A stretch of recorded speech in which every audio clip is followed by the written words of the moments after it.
Good afternoon, and thank you for attending Integrated Solutions PPW training and new contractor training. We'll be going over a couple of things today so that you are prepared to take on work from Integrated Solutions, complete it in the field, and successfully upload it back to Integrated Solutions. Before we get started, there is a list in front of you of equipment and supplies that we recommend that you carry in your trucks or vans to complete the work orders that would be sent to you from Integrated Solutions.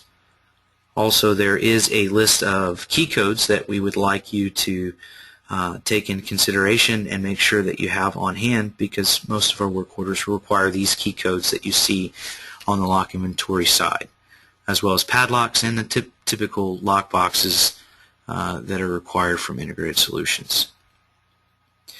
Beyond the equipment checklist and what is needed to typically take into the field, we have Property PresWiz.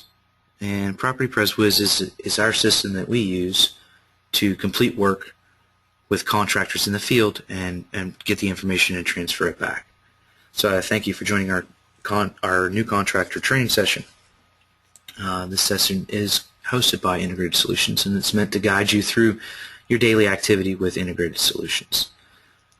We will begin with PPW and how to interact with it and move through the required fields as you log in.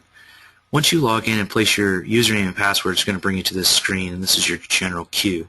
We refer to it as your general queue because it holds a queue of work orders that are assigned to you. Our system automatically assigns them based off your coverage area that you've supplied to us, and they will come into your account periodically throughout the day. As a work order comes in, you'll see it like this, and there are a couple of functions about PPW that you should understand. You can filter your work as you see it here. There's only 3 of them, so it's not that difficult to see what I have going on. But there can also be filtered to see different types of work if you have a larger queue, and that's a filter button. You can choose any of these functions over here to select filters for the work that you're looking for. You can choose, obviously, use the contractor, but any work types that you have, or the address, and you just hit run and it will bring up your selected work orders that you are looking for. Now, along with filter, you have the ability for the advanced filter to select things and create them over a broad search, but you can have them save into a favorites area, and that is over here with the star. So if I clicked on my star, it'd have some advanced filters that were saved in them already. So if I wanted to look at just winterizations, I could click on that, and then it would take me to work orders that were just winterizations. That's something that you can tinker around with as you are looking at your queue and working with it and all the work that's coming in it. Our focus is how to accept a work order and take it into the field, complete it, and successfully update it back to us. So with that mind frame, you would simply log into your account like you see the work orders that are in front of you, and you would want to accept them from us. So you need to do a couple of different things, and one of those things is you have to accept the work order. So you could click on the work order, or you could simply check one of the boxes. And when you check one of the boxes,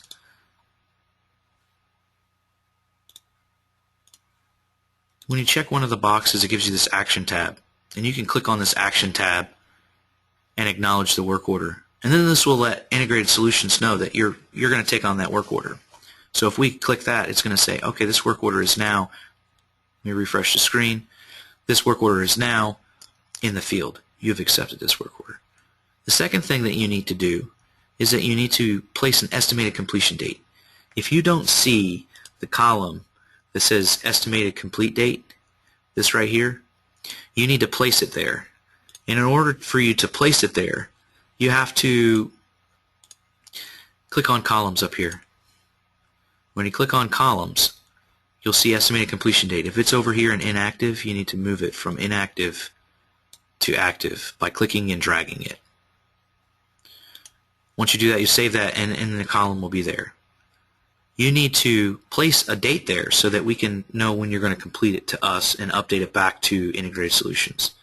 So you click on the work order that you're focusing on, the one that you've acknowledged, and you'll go in there and you'll see this is a general work order, and you'll see this estimated completion date area right here. and you need to place a date there. And that date should be the date that you're going to send your information back to us, completed in the field with photos and documentation. So we received this work order on the 18th, and the due date is the 21st. Well, it's the 23rd, so this work order is already past due. So I want to hurry up and get an estimated completion date in there as soon as possible, because our typical time frame is 72 hours to complete a work order. It's already past due, so you have 3 days to complete it. So you want to put dates in there. So if we received it and it's due on the 21st, we have 3 days. Today is the 23rd, hypothetically, in this situation. You would place in there the date that you would be able to get that done. And that would be the latest date that it would take for you to complete that in 72 hours. And you would just click on anything and it would say saved. Once it said saved, you knew that, okay, Integrated Solutions now knows when I'm going to get this done. I got to get to work. If this date is going to exceed 72 hours, you need to place a job note. You need to place a job note in the work order to let us know what is the reasoning that this date is going beyond 72 hours. And I'll get to job notes in a second. But once you have placed an estimated completion date, you can hit home, and it'll take you back to your general queue. You can see that now this work order that we have acknowledged has an estimated completion date of the 26th. So now I can successfully say that I've accepted this work order and now I'm ready to do it. So being able to do it, you dial in on that work order by clicking on it, and you go in and you review the work order itself. These tabs up here change so that you see general information, job notes, PCR form, bid completion information, photos and documents, and invoice. We're going to focus on these areas. We're going to focus on the general information. We're going to focus on the job notes. We're going to focus on the PCR form. And we're going to focus on the photos. So by the time we get done this, you'll understand what the general information tab is, what you use job notes for, why are you going to a PCR form tab, and how to upload photos. So through our discussion, first we need to go over the work order. Your work order is the very first page, the General Information tab. When you click on that, it will bring you to your work order. Up at the top is general information about the property, its address, where it's located, what client it is, and as well as what due date is expected for you to complete it. Down below is your additional instructions. These are your work orders types and your specific information or requirements to complete this work order. You need to follow everything that's in this work order to the T as far as what needs to be completed at the property. We see here that there is a bid after the fact. That means if any of the following issues listed below present at the property, you are required to call from site for further instructions. We can complete some repairs at the property. This is one scenario of something in your work order. You need to make sure that you have all the client stickers. You can go and place stickers at properties. All the client stuff that you need is located under the Forms and Documents tab. You can print those out and take those with you. If you do not, you need to contact your client manager and make sure that you have the items that you need to complete work. And this is included into the equipment and supplies that you need to carry around with you. So you have your work order here. This tells you exactly what you need to do in the field. You can print this to take with you in the field as reference, and it's highly recommended, and it's almost mandated, if anything, to take this work order to the field with you. And this protects you against, if so happens the police show up at a property and they want to validate why you're there, you can show them this hard copy work order and then move on. Without that, you can't usually supply a work order on a cell phone or an iPad or something like that to keep you out of hot water. It's just best to print that out. So printing out the work order is important. So now we've understand what the General Information tab is. It gives us a work order. It lets us know where the property is, and we can interact with it with placing our estimated completion date to let the office know when we're going to complete this. Moving on to job notes. Job notes are for communication. You've got something going on with this property, you need to let us know. You put it on a job note.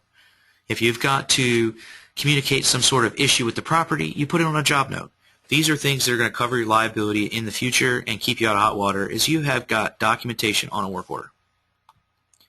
So to complete a job note, you simply create a new note. And when you do that, you can choose either a property or work order. property note stays with the property forever. If you've got an issue with an angry dog, or it's an unsafe structure, you choose a property note to convey that message, because it stays with the property. That note is always attached. Every time this work order is issued to this property, it's going to say, hey, there's an angry dog, or there's an unsafe structure. The most typical job notes that you place on any work order is going to be a work order note. And that's going to communicate something to a client manager or someone accounting or anything about the specific work order that you have, that you have completed. It could be in the past or anything. You just simply create work order, and then who are you going to send it to?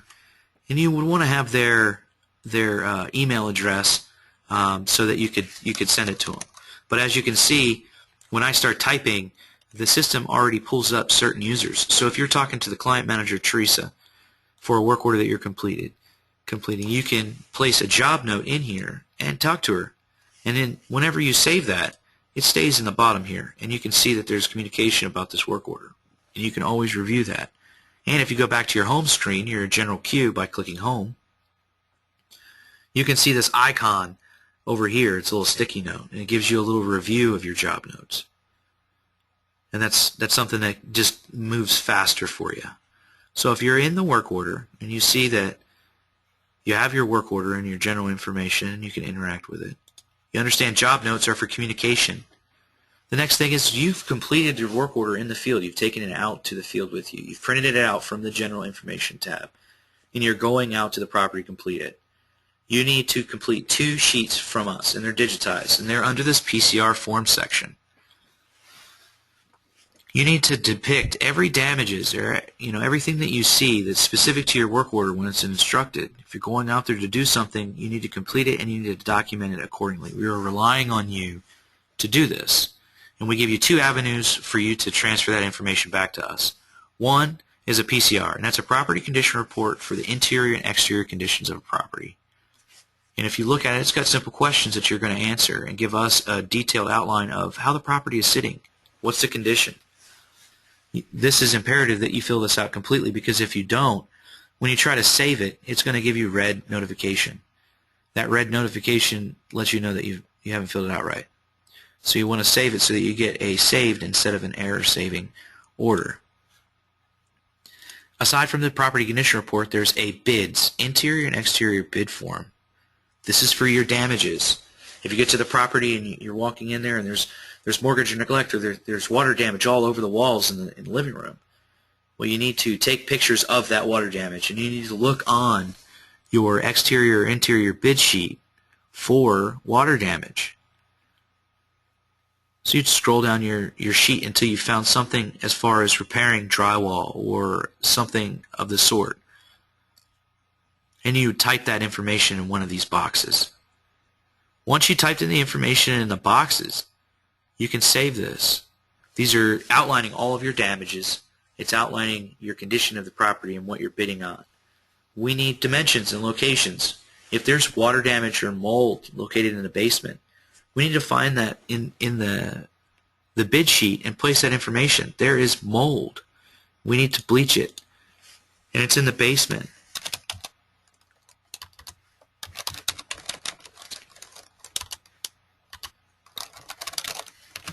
And it's 100 by 50 .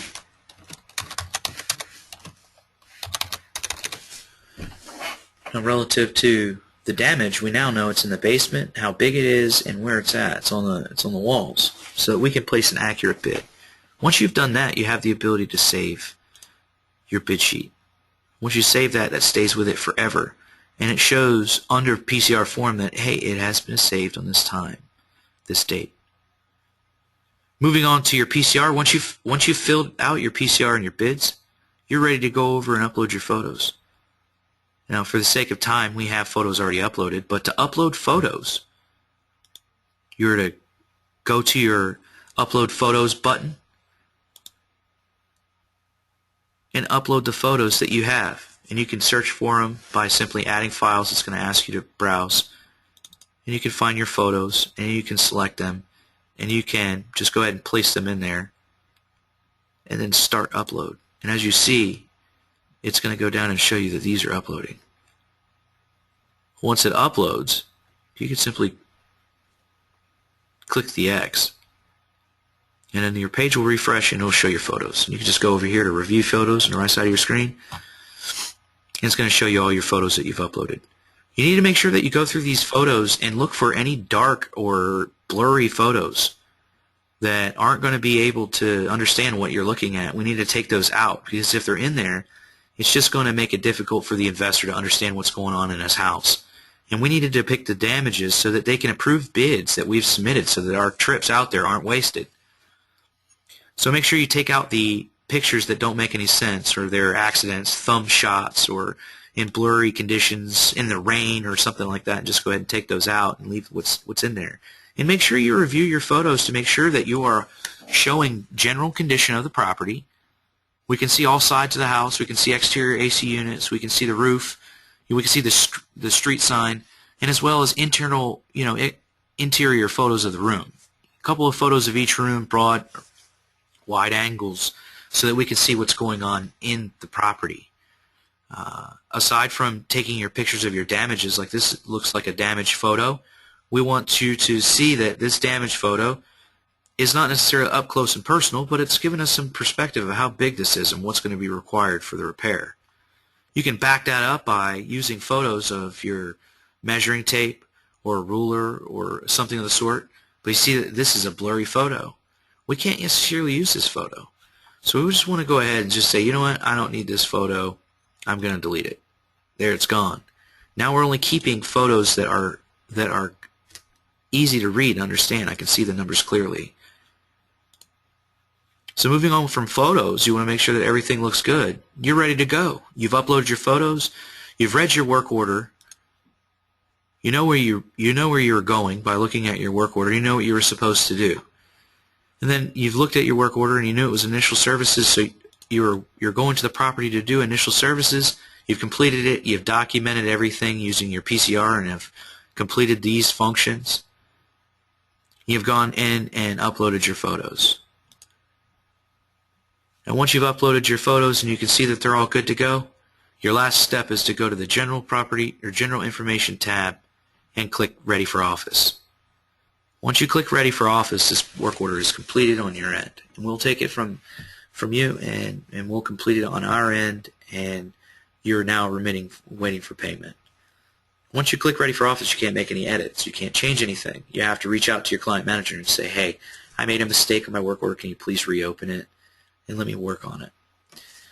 And if you haven't completed your work order correctly, when you click on Ready for Office, it'll tell you where your error is. In this case, I haven't completed my PCR form for the interior and exterior conditions. It's not complete. So I need to go back into the PCR form and fill it out so it's saved. For the sake of time, we'll just pretend that it's completed on our end, and we'll go back to General Information and we'll click Ready for Office, and this one will disappear from our queue.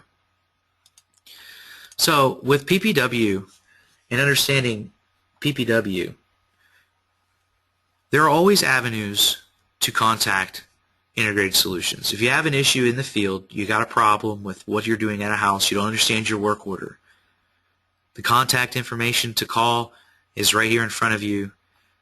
Give us a call, contact your client manager on your work order, and get it worked out so that we don't have to have return visits to our properties. We can just go there once, complete the work, and maximize our visit and wait for our bids to be approved and go out there and complete work. And make sure that we have the equipment that we need to complete it, and it can be very profitable for each contractor involved. So I remind everyone to contact their client managers for any issues or any concerns that they have from the field or any approvals that they need, and reach out for help. And I thank you for watching this video, and hopefully we can build a working relationship with you that is mutually beneficial. I appreciate your time for Integrated Solutions. Thank you very much. Have a great one.